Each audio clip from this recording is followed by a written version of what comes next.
មានលក្ខណៈខុសគ្នាបែបណារវាងពាក្យទាំង3នេះតងទៅនឹងសុជីវធម៌នេះបើយើងប្រៀបធៀបជាមួយនឹងសិលធម៌ឃើញថាសុជីវធម៌នេះវាមិនមែនជាបទបញ្ជាឬក៏ជាច្បាប់ទេប៉ុន្តែវាជាសោភ័ណ្ឌអញ្ចឹងហើយអំពើដែលតាក់ទងទៅនឹងសុជីវធម៌វាមិនសូវមានទម្ងន់ឬក៏បង្កឲ្យអ្នកដទៃមានការឈឺចាប់អំពើតាក់ទងទៅនឹងសុជីវធម៌នេះគឺវាស្ថិតនៅក្នុងកម្រិតមួយដែលមិនមានទោសហើយបើយើងប្រៀបធៀបមកសិលធម៌វិញឃើញថាសិលធម៌នេះវាជាមនសិការដំណើរកំណត់ទុកនៅក្នុងចិត្តដោយការមិនទៅប្រព្រឹត្តនៅអំពើអាក្រក់ណាមួយហើយសិលធម៌នេះវាជាក្រមច្បាប់វប្បធម៌នៃសកម្មភាពសង្គម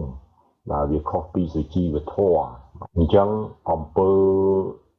ដែលតាក់ទងទៅនឹងសិលធម៌នេះប្រសិនបើមនុស្សណាម្នាក់ឬក៏បុគ្គលណាមួយគាត់ប្រព្រឹត្តនៅអំពើអសិលធម៌ដូចជាគាត់ទៅបៀតបៀនធ្វើបាបអ្នកដទៃឬក៏ទៅប្រព្រឹត្តនៅអំពើអាក្រក់ណាមួយធ្វើឲ្យអ្នកដទៃមានការឈឺចាប់អញ្ចឹងវាបង្កផលប៉ះពាល់ធ្ងន់ធ្ងរទៅដល់អ្នកដទៃនិងសង្គមរស់នៅរបស់មនុស្សបើយើងប្រៀបធៀបជាមួយនឹងសុជីវធម៌ឃើញថាវាស្ថិតនៅក្នុងកម្រិតមួយដែលធ្ងន់ជាងវាអាចខុសទៅនឹងច្បាប់ខុសទៅនឹងវប្បធម៌សិលធម៌សង្គមហើយបើយើងនិយាយតាក់ទងទៅនឹងផ្លូវសាសនាទៀតវាជាប់ពាក់ព័ន្ធទៅនឹងបុណ្យបាបទៀតអំពើតាក់ទងទៅនឹងសិលធម៌នេះចំណែកអំពើដែលតាក់ទងទៅនឹងសុជីវធម៌ប្រៀបដូចជាបុគ្គលណាមួយគាត់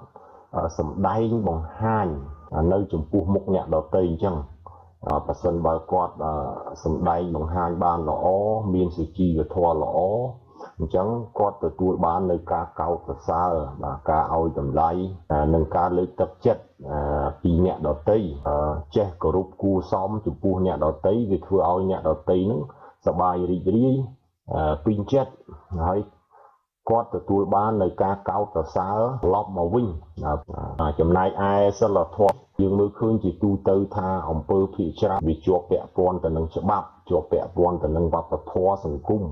អញ្ចឹងបើមនុស្សគ្មានសិលធម៌ឬក៏ប្រព្រឹត្តនៅអំពើអសិលធម៌គឺវាខុសទៅនឹងច្បាប់ខុសទៅនឹងវប្បធម៌សង្គមអញ្ចឹងកម្រិតនៃអំពើសិលធម៌នេះគឺវាស្ថិតនៅក្នុងកម្រិតមួយដែលធ្ងន់ហើយបើយើងនិយាយពីគុណធម៌វិញឃើញថាគុណធម៌នេះវាគឺជាសិលតម្លៃជាអំពើប្រកបទៅដោយកុសលអំពើល្អបើថាជាកម្លាំងចិត្តដែលជំរុញឲ្យមនុស្សម្នាក់ឬក៏បុគ្គលណាមួយគាត់ប្រព្រឹត្តនៅអំពើប្រកបទៅដោយកុសលអំពើល្អចំពោះអ្នកដទៃឬក៏ចំពោះសង្គមរស់នៅរបស់ខ្លួនដូចយើងធ្វើបុណ្យអញ្ចឹងគឺបើន័យថាយើងលះបង់ចំពោះអ្នកដទៃវាជាប់ពាក់ព័ន្ធទៅនឹងការបំពេញនៅសេចក្តីល្អបន្ថែមទៀត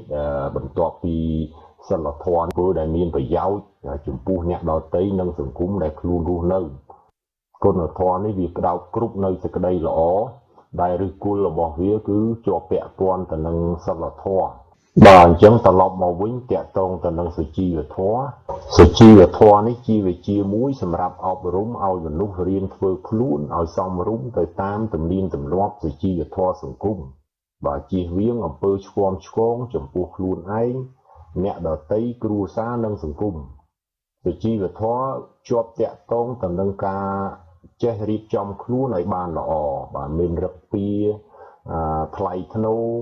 មានភាពស្លូតបូតមានសេចក្តីសុចរិតស្មោះត្រង់បើរស់នៅមានរបៀបរបបមានសណ្ដាប់ធ្នាប់ល្អបើចេះរៀបចំអាកប្បកិរិយាកាយវិការនិងពាក្យសម្ដីបានល្អសមរម្យបាទមានទំនាក់ទំនងល្អ